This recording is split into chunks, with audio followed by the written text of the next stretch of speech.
सिद्धि की शादी के बाद वो ससुराल चली जाती है। पीछे रह जाती है भाभी रानी। सिद्धि के ससुराल जाते ही भाभी कहती है, अरे वाह जी वाह, सारे कपड़े मेरे। हाय रे पैंट, अरे वाह वाह, मजा आ जाएगा। अरे ये सिद्धि की अलमारी के सामने खड़े होकर क्या बड़बड़ा रही है? जाकर देख मेहमानों को विदाई की मिठाई मिली कि नहीं। अब हाँ माँ जी, क्यों नहीं, लेकिन पहले कपड़े तो बदल लूं। अब रानी आ जाती है सिद्धि के उन कपड़ों में जो वो ससुराल जाने से पहले घर छोड़ जाती है। अरे रानी, कुछ दिन रुक जाती। अरे ये तो सिद्धि बिटिया को मैंने ही दिया था, बड़ा ही फबता था उस पर, तुझ पर तो कुछ खास नहीं लग रहा। अब वो ना मेरे सारे कपड़े गीले थे तो सोचा पहन लूं।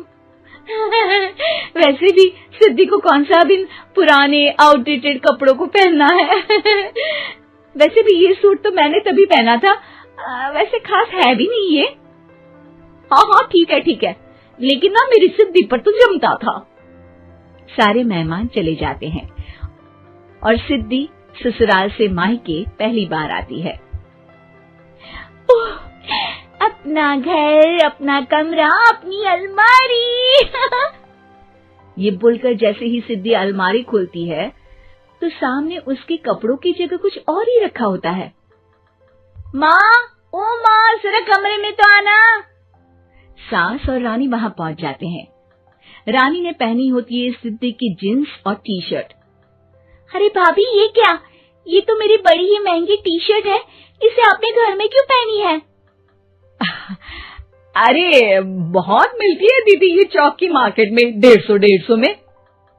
ओ भाभी प्लीज, ये एरोपोस्टल है, 2000 की एक टी शर्ट। ओहो, 2000 में तो दीदी 4 साड़ी आ जाए।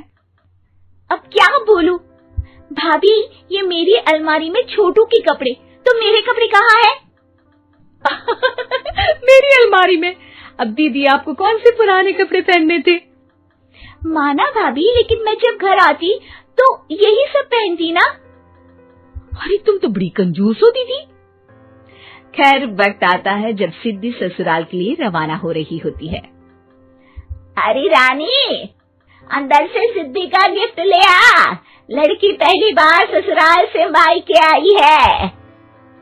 रानी अंदर जाती है और एक सिंपल सी साड़ी लेकर बाहर आ जाती है। ये लीजिए माँ जी।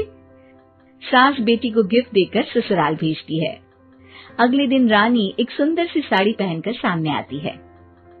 अरे रानी, ये तो वो साड़ी है जो मैंने सिद्धि को देने के लिए दी थी जब वो ससुराल ले जाती, लेकिन ये तूने कैसे पहन ली? अरे माँ जी, ये साड़ी तो मुझे बहुत पहले से ही पसंद थी, लेकिन चिंता ना करिए, मैंने सिद्धि के लिए भी अच्छी सी साड़ी दी है। हाँ। तभी सिद्धि का फोन आता है।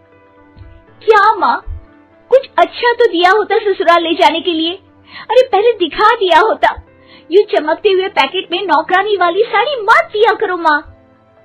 अरे बेटे, वो तेरी भाभी ने ना गलती से उससे पैकेट बदल गया। हाँ, मैं कल ही तेरे भाई के हाथ से तेरा वाला पैकेट भेज दूंगी।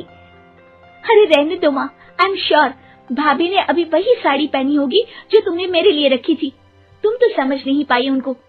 खैर छोड़ो, मैं ज्यादा बोलती अच्छी नहीं लगती, रहने दो, आपको उन्हीं के साथ रहना है, फिर बात करेंगे। सास को रानी पर गुस्सा आ जाता है। वो उसके कमरे में जाती है जहाँ वो शादी का एल्बम देख रही होती है। रानी, मार्केट जाकर एक ऐसी ही साड़ी लेकर आ, कल प्रतीक जाकर सिद्धि के घर दे आएगा। अरे क्यों माँ जी, कितनी साड़ी देनी है दीदी को? यहाँ कोई सेल लगी है क्या? अरे चुप कर, मेरे बेटी के हिस्से की साड़ी खुद पहन ली, अब ज्यादा ज्ञान बांट रही है। एक दिन सिद्धि का फोन आता है। माँ, मेरी सास ने आप सबको खाने पर बुलाया है। सारे लोग सिद्धि के ससुराल पहुँचते हैं। खाना खाकर वो लोग निकल रहे होते हैं कि सिद्धि की सास सभी को गिफ्ट देती है। अरे बहन जी, बेटी के घर का खाना खा लिया, यही बहुत है जो आप ऊपर से गिफ्ट भी दे रही है। अरे बहन जी, आप भी कहाँ इन बातों पर विश्वास कर रही हैं। सास सभी को गिफ्ट देती है, लेकिन रानी को जो साड़ी देती है वो अजीब सी हरे रंग की लाल रंग के बड़ी छाप वाली होती है। अरे छी, ये कौन पहनेगा? सासू माँ को तो जरी वाली इतनी सुंदर और मेरे लिए ये नौकरानी वाली। अरे भाभी, दरअसल मैं जब भी घर आती थी आप वापसी में ऐसी ही साड़ी देती थी ना, तो माँ ने सोचा कि आपको आपकी पसंद की ही साड़ी क्यों ना दी जाए। बेचारी रानी, बोलती भी तो क्या। सिद्धि और सास रानी का चेहरा देखकर हंसने लगती है, तो रानी समझ जाती है कि अपने ही बिछाए जाल में वो फंस चुकी है।